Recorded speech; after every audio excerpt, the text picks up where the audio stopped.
ന്യായാധിപന്മാർ അധ്യായം 2.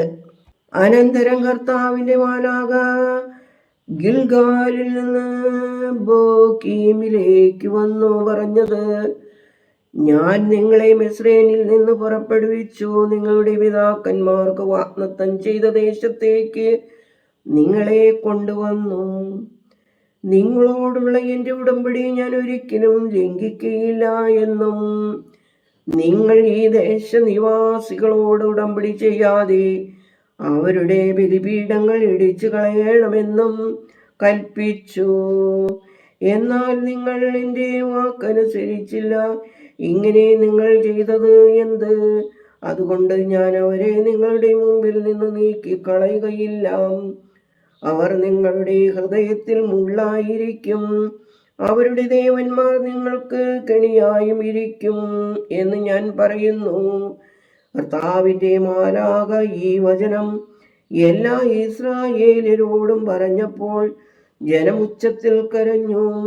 അവർ ആ സ്ഥലത്തിന് ബോക്കീം എന്ന് പേരിട്ടു.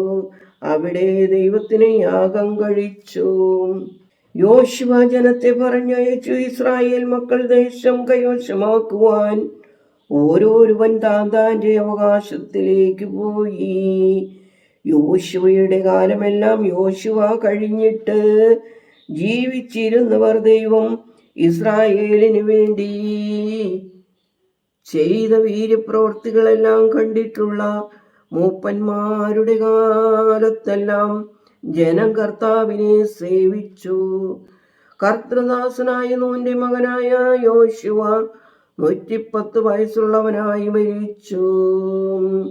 അവനെ എഫ്രയീം പർവ്വതത്തിലെ തിമ്നാത്ത് ഹെരേസിൽ ഗൈശമനാം മലയുടെ വടക്ക് ഭാഗത്ത് അവന്റെ അവകാശ ഭൂമിയിൽ അടക്കം ചെയ്തു. പിന്നെ ആ തലമുറ മുഴുവനും തങ്ങളുടെ പിതാക്കന്മാരോട് ചേർന്നു അവരുടെ ശേഷം കർത്താവിനെയും അവൻ ഇസ്രായേലിനു വേണ്ടി ചെയ്തിട്ടുള്ള പ്രവൃത്തികളെയും അറിയാത്ത വേറൊരു തലമുറ ഉണ്ടായി. ഇസ്രായേലിയർ ദൈവം മുമ്പാകെ തിന്മയായതു ചെയ്തു. ബാൽ വിഗ്രഹങ്ങളെ സേവിച്ചു. അവരുടെ പിതാക്കന്മാരെ മിസ്രയീമിൽ നിന്ന് കൊണ്ടുവന്ന ദൈവമായ കർത്താവിനെ ഉപേക്ഷിച്ചു. ചുറ്റുമുള്ള ജാതികളുടെ ദേവന്മാരായ അന്യ ദൈവങ്ങളെ ആരാധിച്ച് കർത്താവിനെ കോപിപ്പിച്ചു. അവർ കർത്താവിനെ ഉപേക്ഷിച്ചു. ബാലിനെയും അസ്തോരേത്ത് പ്രതിഷ്ഠകളെയും സേവിച്ചു. ദൈവകോപം ഇസ്രായേലിന്റെ നേരെ ജ്വലിച്ചു. അവരെ കവർച്ച ചെയ്യുവാൻ അവൻ അവരെ കവർച്ചക്കാരുടെ കയ്യിൽ ഏൽപ്പിച്ചു. അവർ അവരെ കവർച്ച ചെയ്തു.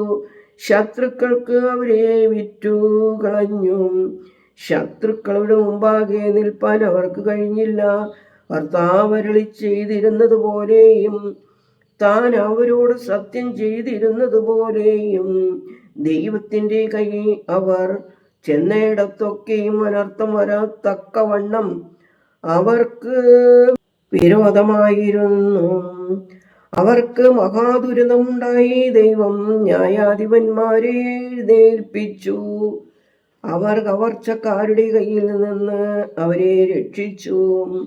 അവരോ തങ്ങളുടെ ന്യായാധിപന്മാരെയും അനുസരിക്കാതെ അന്യദൈവങ്ങളുടെ കൂടെ തെറ്റിപ്പോയി അവയെ നമസ്കരിച്ചു. പിതാക്കന്മാർ നടന്ന വഴിയിൽ നിന്ന് വേഗം മാറിക്കളഞ്ഞു. അവർ കൽപ്പനകൾ അനുസരിച്ച് നടന്നതുപോലെ നടന്നതുമില്ല.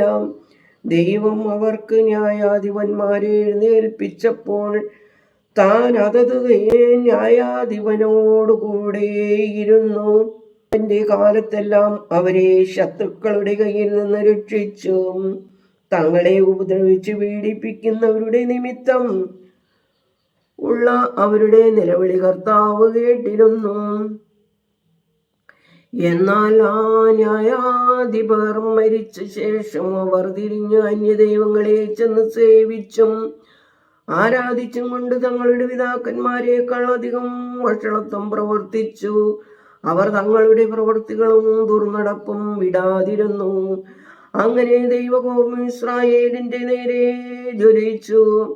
ഈ ജാതി അവരുടെ പിതാക്കന്മാരോട് താൻ കൽപ്പിച്ചിട്ടുള്ള എൻ്റെ ഉടമ്പടി ലംഘിച്ചു. എൻ്റെ വാക്ക് കേൾക്കായ്കയാൽ അവരുടെ പിതാക്കന്മാർ അനുസരിച്ച് നടന്ന ദൈവത്തിന്റെ വഴിയിൽ ഇവരും അനുസരിച്ച് നടക്കുമോ ഇല്ലയോ എന്ന് ഇസ്രായേലിനെ പരീക്ഷിക്കേണ്ടതിന് ഞാനും യോശുവ മരിക്കുമ്പോൾ വിട്ടേച്ചു പോയ ജാതികളിൽ ഒന്നിനെയും ഇനി അവരുടെ മുമ്പിൽ നിന്ന് നീക്കിക്കളയുകയില്ല എന്ന് അവൻ അരുളി ചെയ്തു. അങ്ങനെ കർത്താവ് ആ ജാതികളെ വേഗത്തിൽ നീക്കിക്കളയാതെയും യോശുവയുടെ കയ്യിൽ ഏൽപ്പിക്കാതെയും വച്ചിരുന്നു. ദൈവമേ, സ്തുതി നിനക്ക് യോഗ്യമാകുന്നു. പാർക്കുമോർ.